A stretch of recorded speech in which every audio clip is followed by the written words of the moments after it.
فرماتا ہے دیکھتا تو خدائی کو ہے مگر حساب دینے کی غرض سے، اس غرض سے کہ اسے سزا دے۔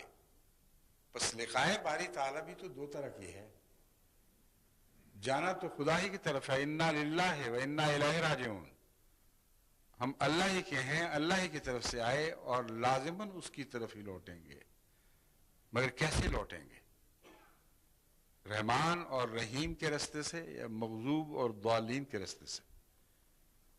اگر مغضوب اور ضالین کے راستے سے لوٹیں گے تو وہ ملاقات بہت بری ملاقات ہوگی۔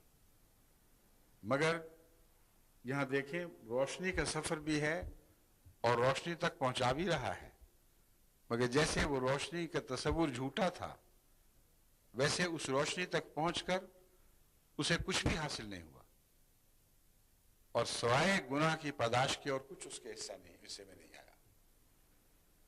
فوفاہ حسابا، اللہ وہاں اسے اس کا حساب دے گا اور پورا پورا حساب دے گا۔ واللہ سریع الحساب، اور اللہ تعالیٰ بہت تیز حساب کرنے والا ہے۔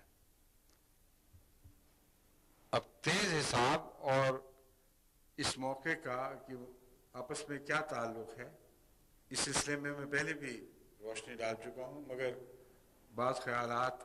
بعض لوگوں کے خیالات پھر بھی الجھے رہتے ہیں، کیونکہ کئی دفعہ ایسا ہوا ہے خطبے میں پوری تفصیل سے بات کی، لیکن ہو سکتا ہے میں مضمون ٹھیک بیان نہ کر چکا ہوں۔ وہ لوگ جو خطبوں میں موجود تھے پھر دوبارہ وہی سوال کرتے ہیں کہ یہ بات نہیں آپ نے بتائی۔ میں کہتا ہوں بتا تو چکا ہوں، اور کس طرح بتاؤں؟ میں پھر بتاتا ہوں، کوشش کرتا ہوں۔ بعض دفعہ ایک انسان کے خیال بہک جاتے ہیں، خطبہ سنتے سنتے اس کو کوئی گھر کی بات یاد آ جاتی ہوگی، یا کوئی تجارت کا مسئلہ آ گیا، اس نے دماغ پہ قبضہ کر لیا، یا کوئی پروگرام بنانا ہے، یا کسی بچے کی یا بیمار کی پریشانی ہے، تو یہ انسان کے ساتھ اندھیرے اور روشنی چلتے رہتے ہیں ساتھ ساتھ، کبھی اندھیرا آ جاتا ہے، اس لیے بار بار بتانا ضروری ہے۔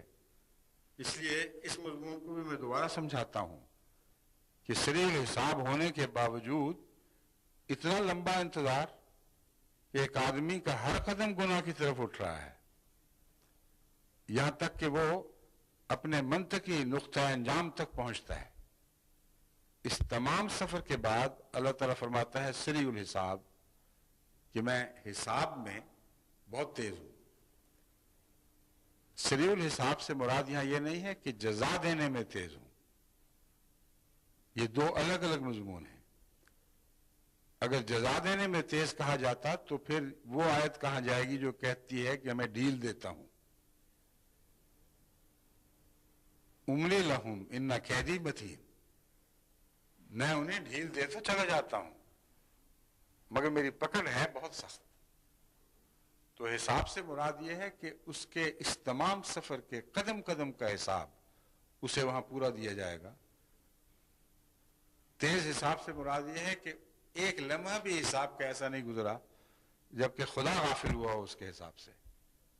اس پر ایسے حساب کرنے والے مقرر ہیں جو لمحہ لمحہ بلکہ اس سے بھی کم عرصے کی اس کی نیتوں کی خرابیاں، اس کی تمناؤں کے فساد، اس کے اعمال کے اندر جو فتنے پیدا ہوتے ہیں یا ضرر پہنچتے ہیں لوگوں کو، ان سب باتوں کا ایک ایک ذرے کا حساب خدا تعالیٰ نے رکھا ہوا ہے۔ پس جو ساتھ ساتھ حساب کرتا ہوا ہے اس سے زیادہ سریع الحساب اور کیا ہو سکتا ہے؟ حساب میں اگر تاخیر ہو جائے تو بات چیزیں رہ جایا کرتی ہیں، اللہ کی یادداشت سے تو کچھ نہیں رہ سکتا، مگر یہ ایک بہت ہی حسین انداز ہے خدا کے حساب کے متعلق اطمینان دلانے کا کہ اس نے چھوڑا کچھ نہیں، کیونکہ جو ساتھ ساتھ حساب کر رہا اس سے کچھ نہیں چھوٹا کرتا۔